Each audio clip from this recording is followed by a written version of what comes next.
Nos separan de las 2 de la mañana y ya nos estamos reuniendo con una de las secciones de mayor interés quizás de nuestro programa. ¿Y por qué? Porque hablar de los misterios del espacio, porque hablar del tema OVNI, porque hablar del tema de la posible vida extraterrestre, porque hablar de viajar en el tiempo, porque hablar en definitiva de la ufología es sin duda apasionante, polémico y todo un misterio. Y para eso tenemos grandes especialistas, expertos en la materia, pero de una seriedad intachable, reconocido por los diferentes medios de comunicación en nuestro país, y con un trabajo profesional en los medios de comunicación, en especial en el nuestro, en el radial, de años, y de años, con historias, no de años así al pasar.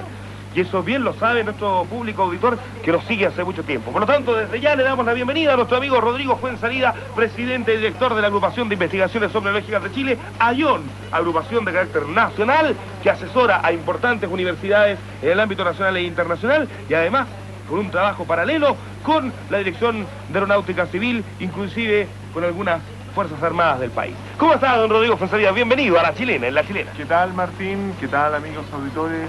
¿Qué tal, Danilo? ¿Qué tal, Iván? Nos encontramos en esta noche con bastantes novedades. Las noticias están informando continuamente sobre los últimos incidentes ufológicos registrados en nuestro país.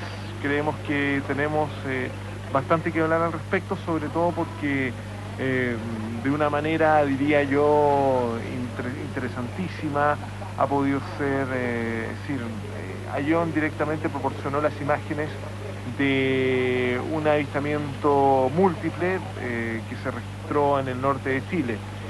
Y de eso vamos a conversar también, vamos a conversar de varios otros tópicos, de una reciente email que llegó de Antonio Neus, enviándote saludos, inclusive, Martín. Antonio, efectivamente estamos delineando varios proyectos de investigación, él como coordinador internacional del MUFON. Recordemos que en este momento también representamos a la red de investigación OVNI más importante de Estados Unidos, el Mutual UFO Network, el MUFON, y también estamos con una permanente revisión crítica a veces de lo que implica el manejo del tema OVNI en los medios y a la vez también la forma a veces como los mitos se internalizan en la cultura y generan una pseudo percepción del fenómeno.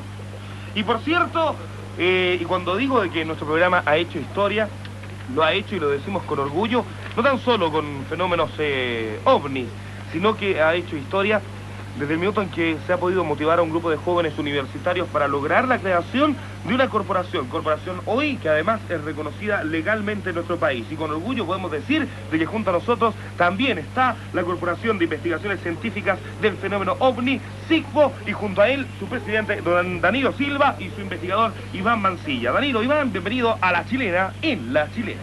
Muchas gracias por la bienvenida, muy buenas noches a todos los amigos de la ufología. Hoy día vamos a tener una jornada realmente linda, realmente bien interesante con respecto a los mitos, con respecto a toda la psicosis que se está provocando por la llegada del nuevo milenio, que eso va gatillando fenómenos realmente interesantes en la población con respecto a la pseudo percepción o a la mala percepción con respecto al fenómeno.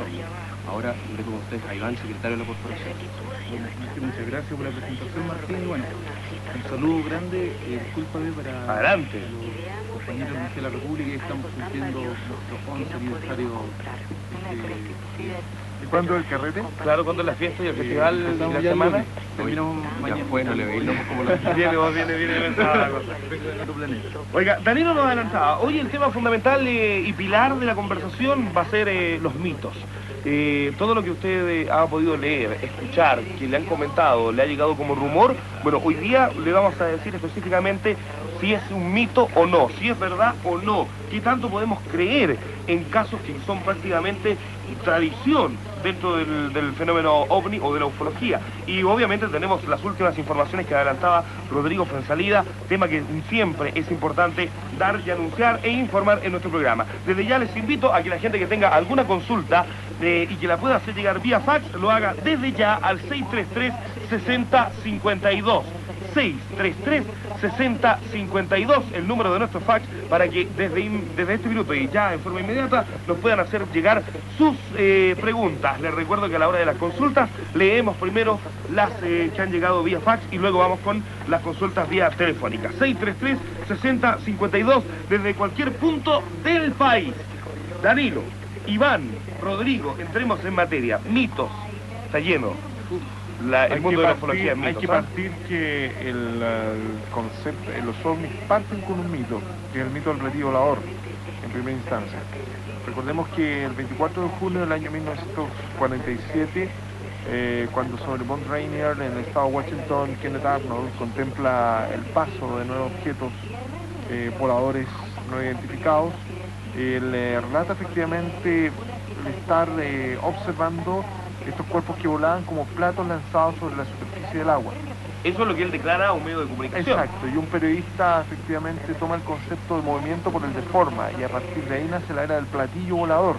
Es decir, ya partíamos con un primer mito, es decir, Kenneth Arnold nunca dijo haber contemplado platillos voladores. Sin embargo, y de manera curiosa, mucha gente empezó a ver platillos voladores, es decir, empezaron a ocultar los cielos que anteponían esa percepción sugestiva ante los propios supuestos ovnis, que ahí aparecían platillos voladores. Inclusive el mito entró tan fuerte que hubo en la cultura norteamericana que, por ejemplo, se hacían publicidades de los aviones, lanzaban platos metalizados, y de estos platos a veces se veían en el aire como verdaderas flotas de ovnis, y al caer efectivamente el platillo venía con una leyenda que decía "Coma donde Joe", etcétera. Es decir, era una publicidad directa, engañosa, y había hubo una moda de gente vestida con gorros con platillos voladores, trajes y todo esto, y esto en función un poco de algo que estaba calando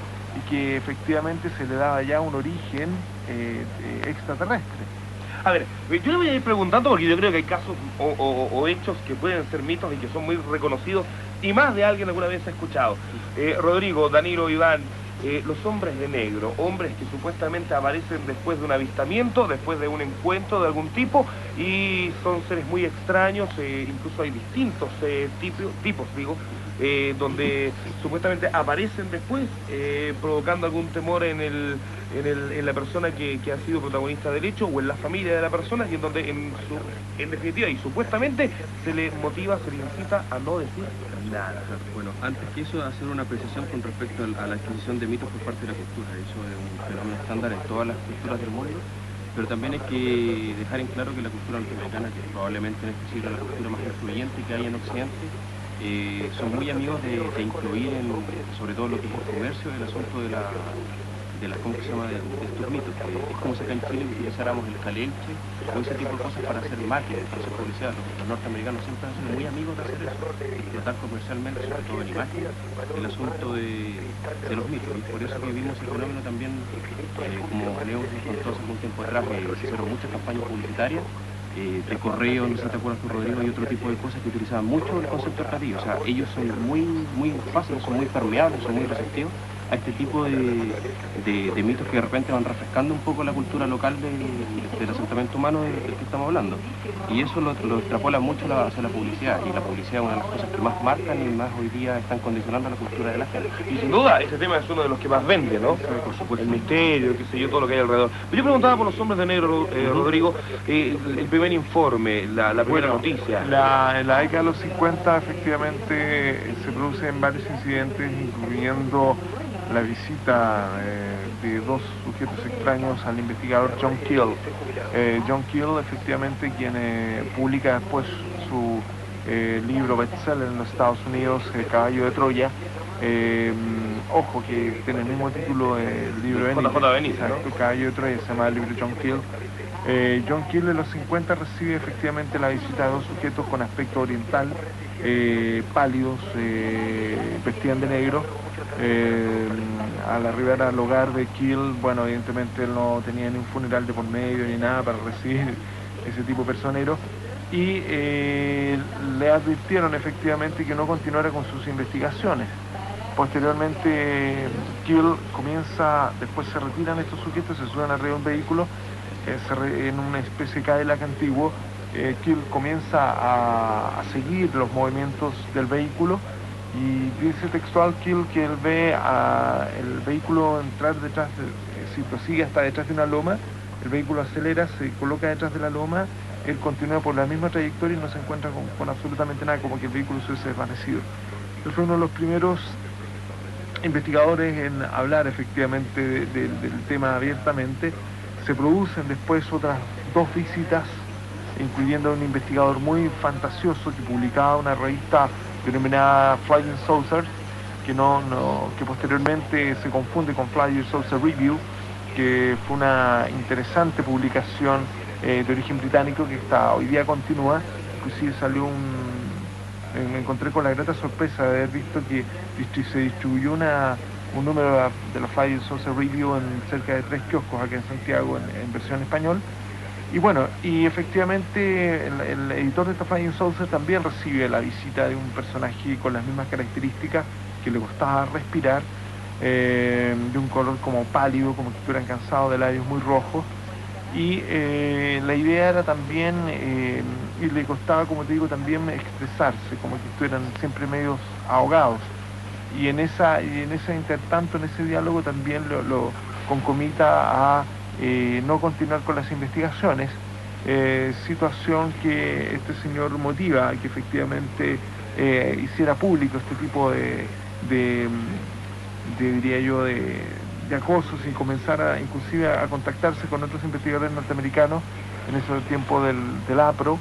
El APRO era una entidad efectivamente que fue el antecesor del NICAP, el NICAP del MUFON, y en ese minuto Donald Cahote, el mítico Cahote, autor del libro Flying Saucers, efectivamente toma algunos de estos antecedentes, los desconocidos del espacio, Flying Saucers de George Knapp. Llega y toma una serie de estos antecedentes y comienza a procesarlos directamente, y él nota que habían actitudes que podían ser interpretadas como más bien de coerción, pero una coerción que podría haber sido postulada por algún tipo de organismo de inteligencia. Sin embargo, otra vertiente se comienza a desarrollar la interpretación del fenómeno que trataba de dar la idea de que estábamos más bien en presencia de seres vinculados a los ovnis. Ahora, qué bueno que lo que mencionaste, porque yo creo que hay 2 mitos también dentro del mito en sí de los hombres de negro. Un mito es el que habla de que estos hombres de negro supuestamente serían parte de estos seres extraterrestres, de estos ufonautas, de estos hombres encargados, qué sé yo, de estas naves, ¿no? Y que frente a un descuido y al ser observados ellos actúan, ¿no? Qué sé yo, no, pásame el rollo fotográfico, no hables de esto. Pero otra teoría muy fuerte es la posible presencia de grupos de organismos de seguridad de algunos países. Estamos hablando específicamente, yo creo que de la CIA, en el caso americano, de la KGB, en el caso, qué sé yo, ruso, organismos de seguridad dependientes y trabajando en este tema. ¿Qué hay al respecto de esto? Tú estás mencionando una teoría, un planteamiento de supuestos ufonautas, ¿no? Yo creo que sí, yo creo que efectivamente acá existe la posibilidad de que estemos en presencia más bien, en algunos casos, de miembros de algún organismo de inteligencia, y que sin embargo, ojo, que coercionaron hasta un cierto tiempo, porque el mito de los hombres de negro termina por ahí como a mediados de los 60, ya la cosa se pierde, y sin embargo se reactiva el mito en el año ya en los 90 con la serie Men in Black, que nos dio bastante dolores de cabeza, porque ingresó, como bien decía Danilo, ingresó nuevamente en la cultura, en los mitos culturales, el concepto, y mucha gente cree que el fenómeno es permanente, cree que los ufólogos estamos preocupados de los hombres de negro, cuando uno ve eso como casi como un folclore, como una cuestión así a la distancia, y no hay ninguna, no hay ninguna preocupación de nadie por hombres de negro. Ahora, el mito en sí de los hombres de negro, o sea, los hombres de negro es un mito. Ojo, sí, es un mito. Pero de que pueda existir la posibilidad de que organismos de seguridad estén en la investigación, busquen, ¿es posible? Exacto. Recordemos que en especial las Fuerzas Armadas norteamericanas cayeron en un estado de casi paranoia cuando se empezaron a suceder los primeros avistamientos. Ellos lo ven desde el punto de vista de la seguridad nacional. Era algo que simplemente barría por la seguridad nacional de Estados Unidos, que se suponía que era la potencia por antonomasia, bueno, sin considerar el caso de la ex Unión Soviética, que también era la otra superpotencia. Entonces ellos se ven superados por estos fenómenos que no son capaces de reducir a nada, no son capaces de llevarlo al laboratorio ni investigarlo, entonces menos saber qué consecuencias puede tener sobre la seguridad norteamericana. Estamos hablando del periodo de Guerra Fría, post Segunda Guerra Mundial, altamente armamentistas. Entonces pasa que estas entidades de seguridad norteamericanas se da la probabilidad de que puedan haber creado un equipo que investigara el tema, que tratara de taponear y no hacer llegar la información a la opinión pública, que al final se iba a sentir como desprotegida y cuestionando a sus propias Fuerzas Armadas, que no son capaces de dar la seguridad que supuestamente plantean y que consumen con presupuestos de defensa altísimos en la época. Definitivamente. Otro mito, bueno, es un mito los hombres de negro, ¿no? Eso estamos claros y estamos de acuerdo todos los que estamos en la mesa. Tú lo mencionaste, Rodrigo, el caballo de Troya. Hay dos, ¿no? El de JJ Benítez y el de este investigador y escritor americano. El caso de JJ Benítez en Chile aún es un mito, aun cuando JJ Benítez manifestó públicamente ya hace algún tiempo, y bastantes años diría yo, de que es una novela, de que no hay nada de verdad. Ahora, ojo, que pues hombre, pues vamos a tener luego a Juanjo Benítez por acá por Chile. ¿Viene a Chile? Así que le vamos a preguntar en este programa directamente. Va a venir aquí al programa, JJ Benítez al programa, en efectivo. Bueno, Juanjo Benítez, hay un poco la controversia, porque muchos ufólogos tomaron distancia con Benítez cuando Juanjo comenzó a tener como una doble lectura de su propia obra.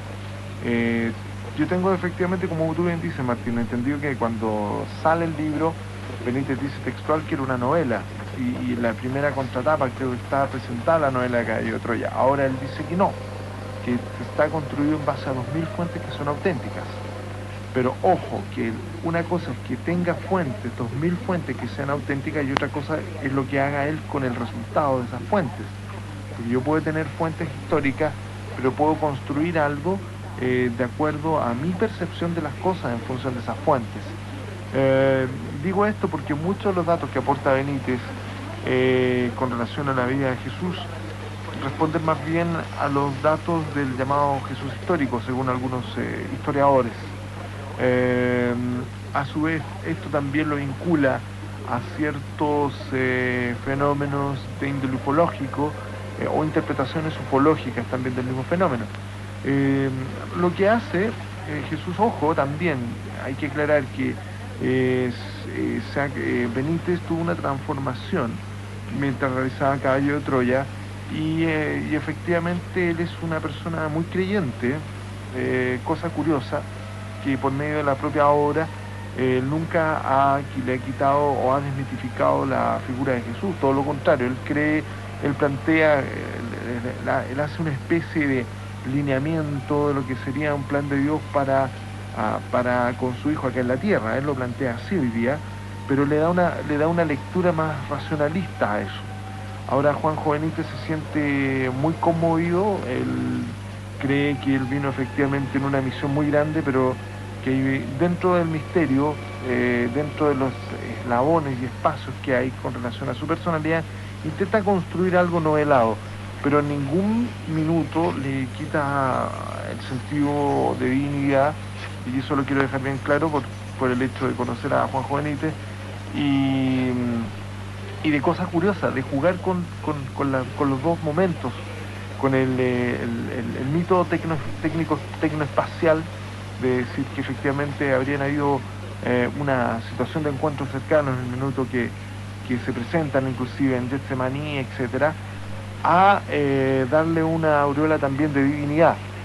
Ahora, a mi entender, toda la construcción, independiente de que yo conozca a Juanjo, para mí todavía hay mito. Es decir, no creo personalmente, no pienso que la NASA haya viajado en el tiempo. Es decir que la NASA viajó en el tiempo significa que fueron capaces de abrir puertas dimensionales, que fueron capaces de manipular el átomo a unos niveles que hoy día no estaríamos. Si esa inversión hubiese existido, esa misma inversión y esa misma cantidad de descubrimientos podría haber sido aplicado también en la carrera espacial. Y por lo tanto, si fuéramos capaces de abrir puertas en el tiempo, perfectamente lo podríamos hacer en función de abrir agujeros de gusano o puertas interdimensionales y conectarnos con otras distancias, y no tendríamos ya los cohetes de hidrógeno, ni mucho menos. Desde esa perspectiva creo que carece de fundamento el experimento que sale en Caballo de Troya, pero vamos a tener a Juanjo Benítez acá y vamos a... Aclarando. Aquí también es importante destacar Y también vamos así. que la obra de Caballo de Troya de Benítez es sin duda la más vendida de entre... Y sigue siendo una de las más vendidas en nuestro país, definitivamente. Ahora, ojo, también por lo mismo, mucha gente postulaba que era solamente una cuestión comercial de Juanjo. Ojo, Juanjo ya no necesita escribir más libros. Juanjo es multimillonario, él se compró una isla, él vive tranquilamente en una mansión gigantesca con forma de nave espacial, pero el volador, en serio. Y no necesita escribir más, pero él dice que se ve como forzado a escribir, siente como una fuerza, ya está en una cosa media mística ya. Pero no, por dinero no creo que lo haga personalmente, porque ya no necesita más dinero Juan Benítez. Oye, realmente, ¿hay estados, gobiernos, países de nuestro planeta que puedan tener algún tipo de contacto con... Bueno, aclarar que no estamos hablando específicamente de seres extraterrestres, ese es otro mito. Cuando se habla del tema de la ufología, aún no se comprueba de dónde puedan provenir supuestamente los ufonautas. Podemos estar hablando de civilizaciones subterra, extraterrestre, infoterra es el término exacto, ¿no? Podemos estar hablando también de viajeros en el tiempo, y ahí puede ser cualquier cosa, ¿no? Desde incluso también seres humanos que estén regresando, etcétera. Pero estemos hablando, ¿hay posibilidad de que gobiernos o estados de nuestro mundo tengan algún tipo de contacto con estos supuestos seres inteligentes? Mira, personalmente, Rodrigo, bueno, vamos a comentar de dónde viene todo este mito, un mito que ha sido bastante difundido. Y lo curioso es que el mito en sí cayó hace mucho tiempo, hace cerca de ya de 10 años, que el mito, por lo menos en la ufología norteamericana seria, los desbancó pero con tutti. El año 1984, 85 más bien, un señor de nombre Chandera con William Moore, no es el 007, es otro Moore, un investigador norteamericano que había realizado un trabajo en conjunto con nuestro gran difusor también de mitos, Charles Berlitz, que publicó el Triángulo de las Bermudas. Efectivamente, William Moore publica un libro denominado El Incidente junto con Charles Berlitz. Justamente dentro de eso, dentro de toda esa situación, aflora el incidente Roswell en el año 1980. Ahora, tiempo después, Moore recibe una visita supuestamente de dos agentes, supuestamente el agente Falcon y el agente Condor, quienes habrían participado directamente en un proyecto ultra secreto denominado Majestic 12. Le proporcionan a nuestro amigo Moore una serie de microfilms de este comité ultra secreto, y resulta que una vez que le proporcionan este material a Moore, Moore lo comienza a divulgar de inmediato. Estos documentos venían con la firma de Harry Truman, por ejemplo, y hablaban de que eran documentos derechamente, eran algunos memorándums con órdenes oficiales para investigar las caídas de los ovnis en Estados Unidos.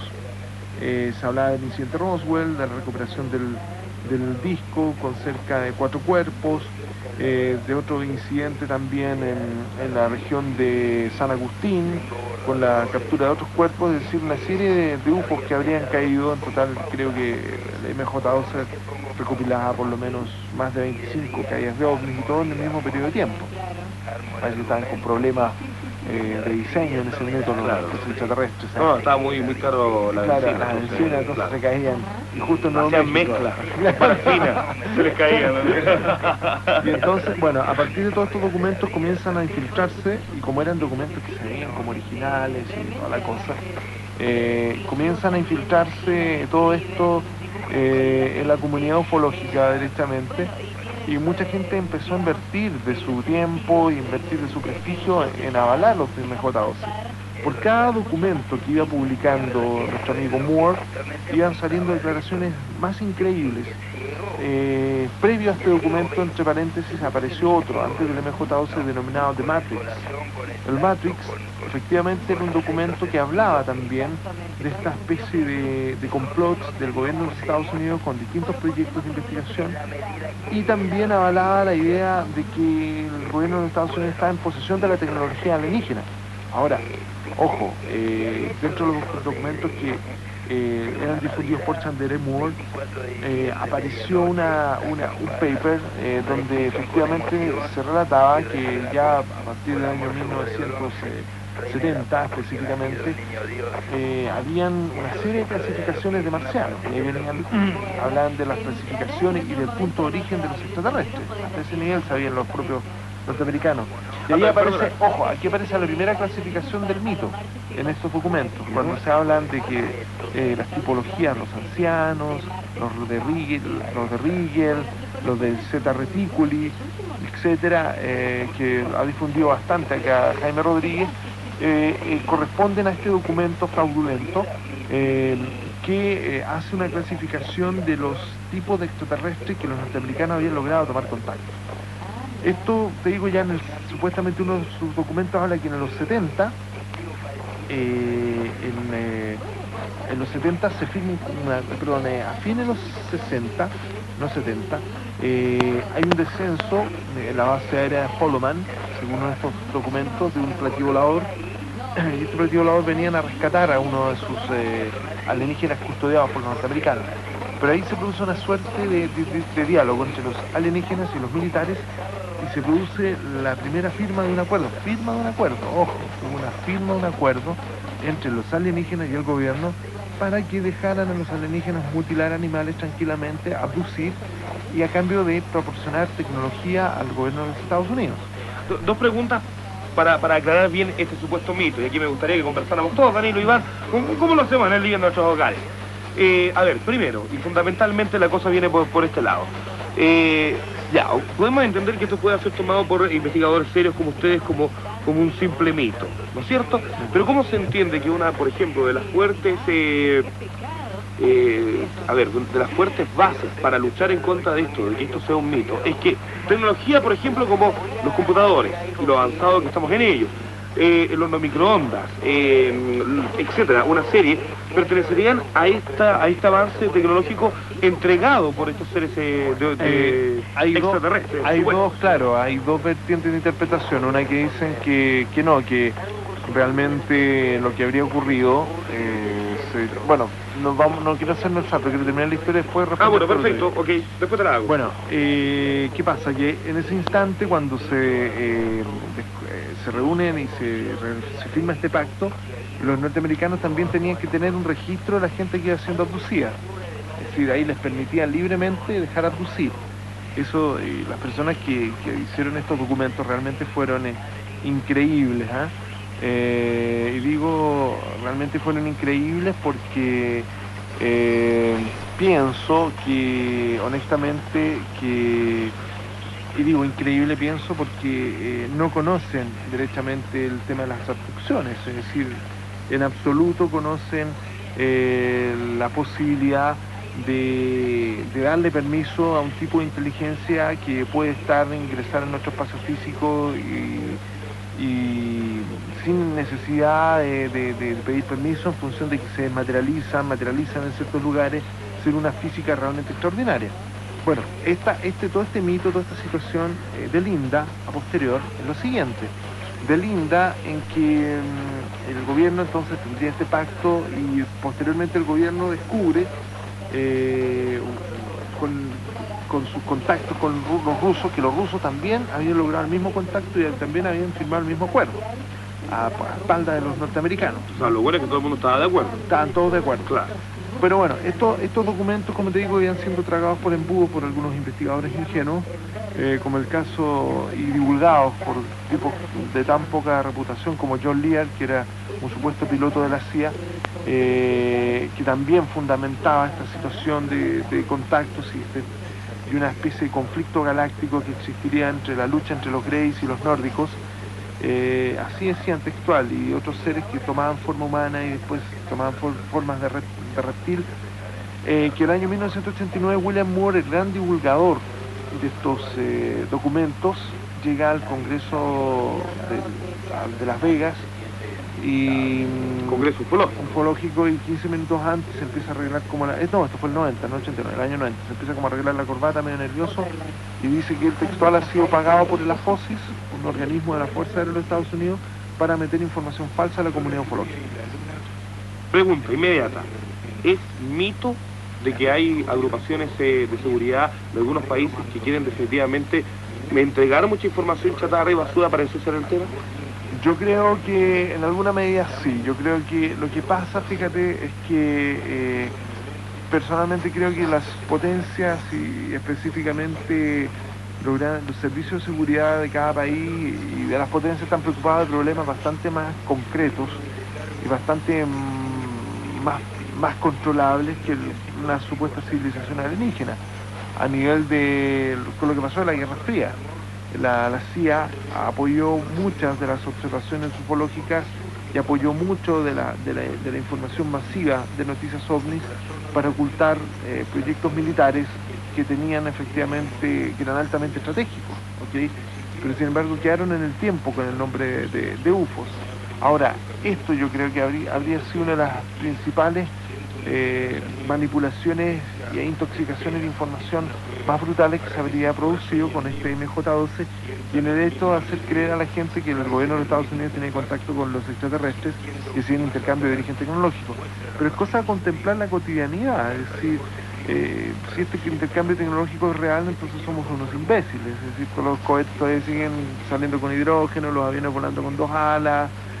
No aprendimos absolutamente nada, vuelo lineal, no hemos podido reproducir lo que pasaría con los aparentes ovnis y eso que tenemos a los profesores ahí mismo, los marcianos, dándole educación a los científicos en el área 51. Pero te insisto de que no es para nadie una sorpresa el salto tecnológico que nos hemos dado y hoy utilizamos en nuestra vida diaria sistemas como el horno microondas que aparecieron de un día para otro y qué sé yo, revolucionaron el mundo. Iván Mancilla. Eso yo creo que es gracias también a la carrera espacial que se produjo en la década de 60 y 70 entre Estados Unidos y la Unión Soviética. O sea, tú dices que tendría una explicación racional y cierta. Yo creo que, ¿sabes lo que pasa? Que esto, y algo que me preocupa, es que si tú estudias el desarrollo de la ciencia y el desarrollo y la competencia por el desarrollo tecnológico en función de intentar, sobre todo en la Guerra Fría, que una potencia fuese superior a la otra, te das cuenta que es sumamente racional de cómo todo ha evolucionado, de manera rápida, pero ha evolucionado todo de acuerdo a los mecanismos con los cuales hemos empezado a transformar la naturaleza. Ahora, si tú lees algún libro de historia contemporánea o te metes en la física, en la química,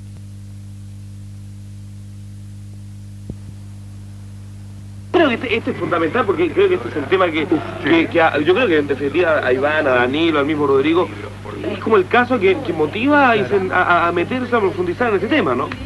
Bueno, ¿es mito, no es mito? ¿Qué es lo que hay de verdad? ¿Qué es lo que hay de mentira? Roswell es un mito que ha sido una preocupación constante de los ufólogos. Perdón, digamos que Roswell existe, la ciudad, una ciudad que ha vivido y ha subsistido en medio de una aridez tremenda, yo creo que en base a que hoy es una ciudad turística y comercial. Exacto, que vive en base al mito. Absolutamente, o sea...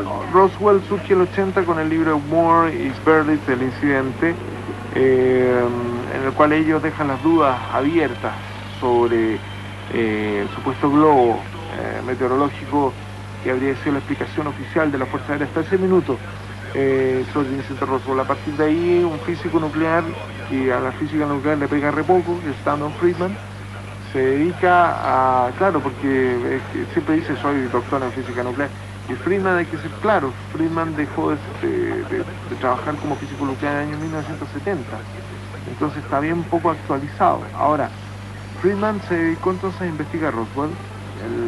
Roswell efectivamente dice que es el Watergate cósmico de los Estados Unidos, efectivamente el caso Watergate cósmico, y él logra entrevistar inclusive a Jesse Marcel, que fue el oficial de inteligencia efectivamente que estaba del ejército a cargo del área donde se habrían descubierto estos pequeños pedazos, porque había dos lugares de la calle del OVNI, un lugar que es un rancho en Nuevo México donde el señor Mac Brazel, el dueño del rancho, habría encontrado una serie de pedazos de latas extrañas. Y el platillo que después estaría como 7 kilómetros de ahí, donde Brazel en dirección hacia el sector costero, a la costa, perdón, oeste.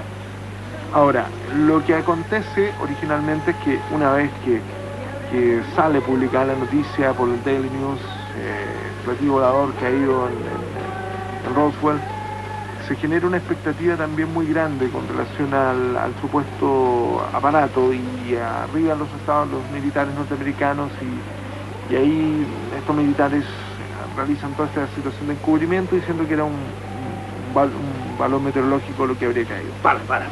Momento. Porque históricamente lo primero que hay es una confirmación. Claro. La Fuerza Aérea, no el Ejército. La confirmación duró un día, que fue lo que el comunicado que escribió Walter Haut, se llama el señor que hizo este comunicado. Walter Haut coloca que se cayó un platillo volador. Llega el general Ramey, específicamente a cargo de la 5ª División de Bombarderos, y obliga efectivamente a rectificar la noticia y se cambia la versión. Ahora, tú lo acabas de decir, se obliga. Primero, ahora yo diría, hay que hacer un autoanálisis, que una institución armada, como en este caso, estamos hablando de institución de los Estados Unidos, que en esa época es potencia absoluta, que una institución armada, que es pilar de la seguridad y defensa de los Estados Unidos, abiertamente uno de sus departamentos diga, sí, se cayó un ovni, y que luego llegue un general, y como tú lo dijiste, obligue a un cambio, ¿qué indica?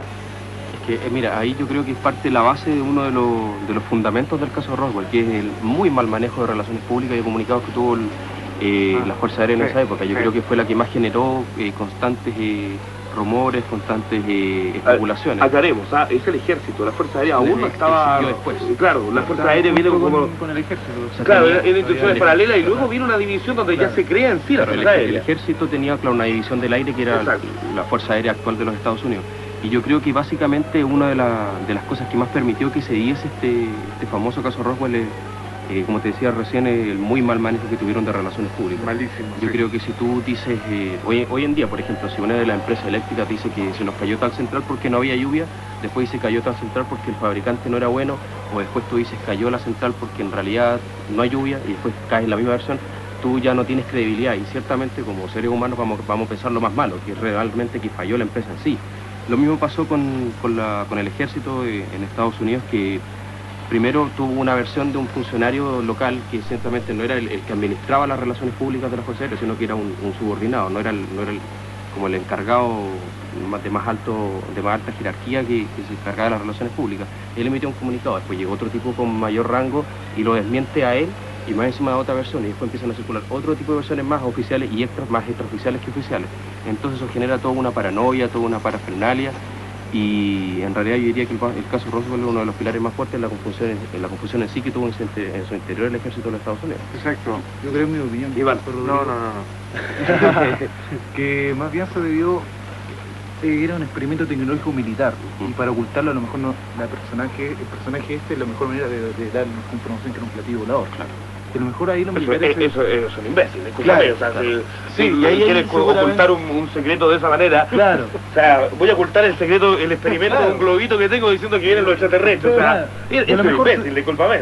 Claro, Es que a lo mejor ahí se dieron cuenta que la ola que se le venía armando para después... fue peor el remedio que la enfermedad. Ahora, ojo, que de ahí viene la leyenda de los cuerpos también, de los cuerpos caídos. Viene la leyenda de Glenn Dennis, el funerario, que habrían pedido 4 cajones pequeños, y la leyenda de la enfermera. Resulta que una investigación a posterior de la Fuerza Aérea demostró que la enfermera, que según el señor Glenn decía conocer, la habría conocido 10 años después del incidente Roswell. Y que supuestamente desapareció después. Desapareció, claro, pero no la conoció en el año 47, sino la conoció en el 57. Entonces ahí hay una cosa clara, Rodrigo, Danilo, Iván.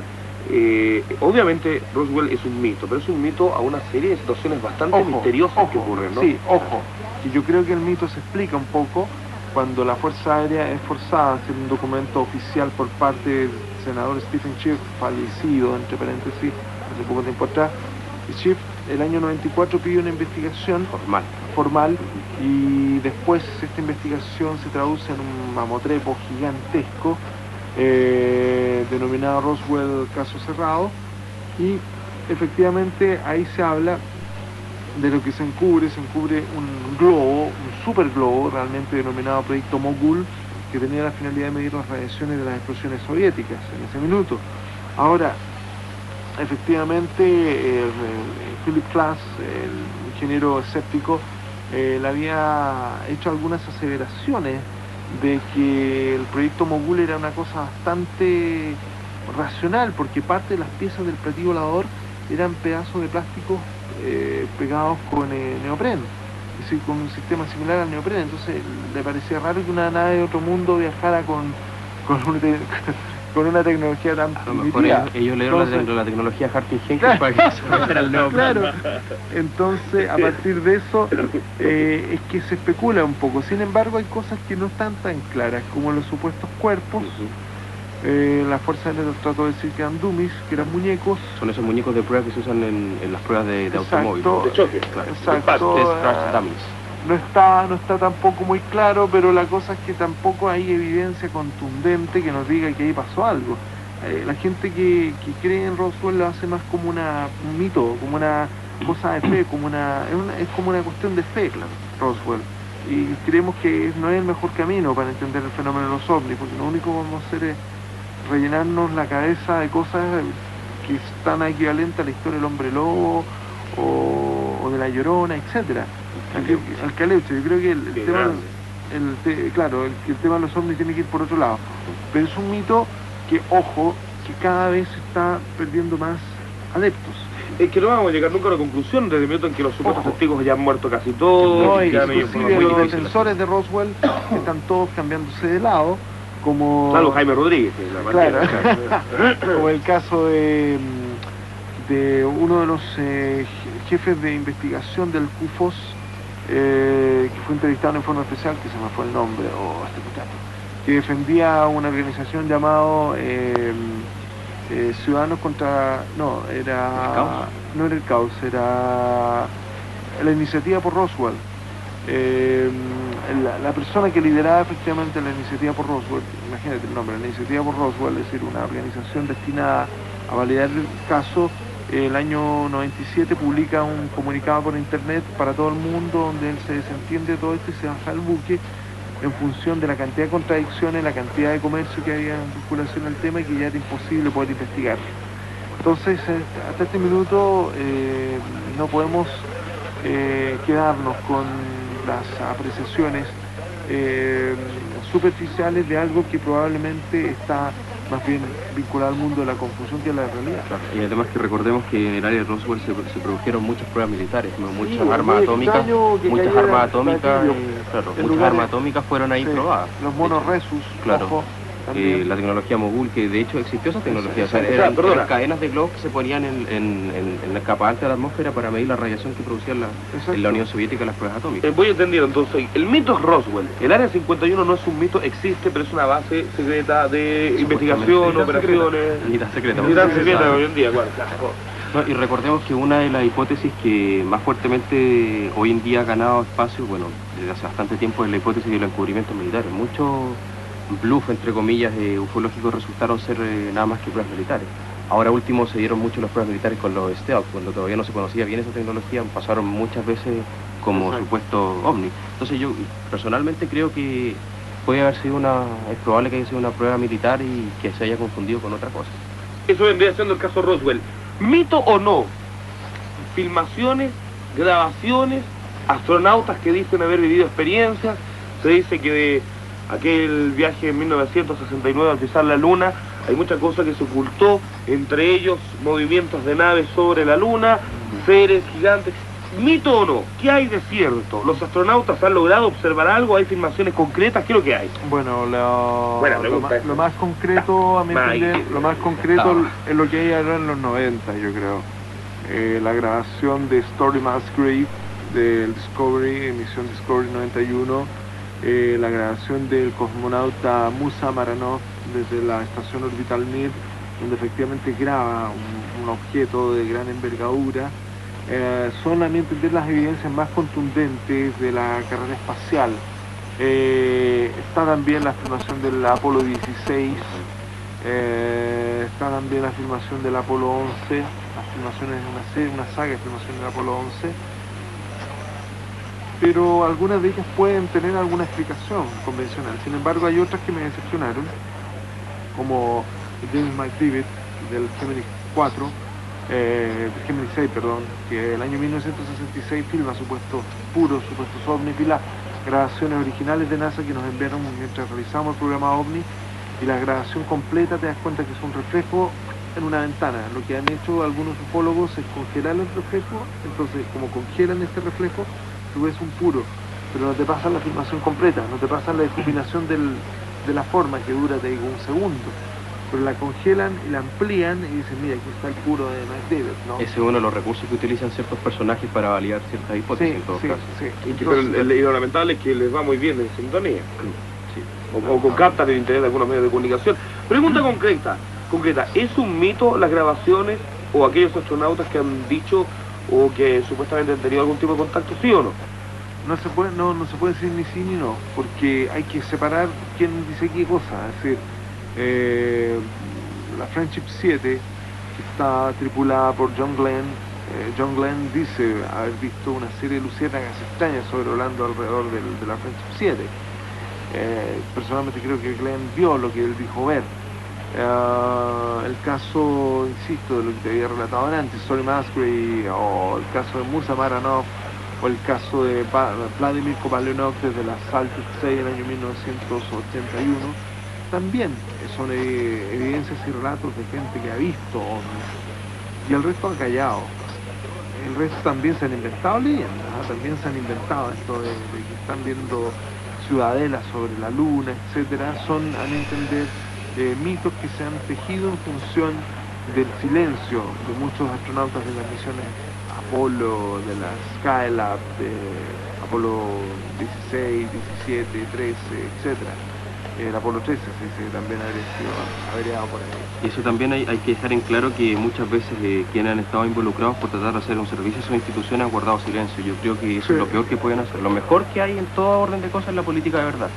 De decir las cosas de frente y, claro, decirlas al tiro. Porque si uno guarda silencio o dice otra cosa, se generan este tipo de cosas que a la larga es peor que el efecto que buscaban contrarrestar las mismas instituciones. Estoy de acuerdo con Danilo.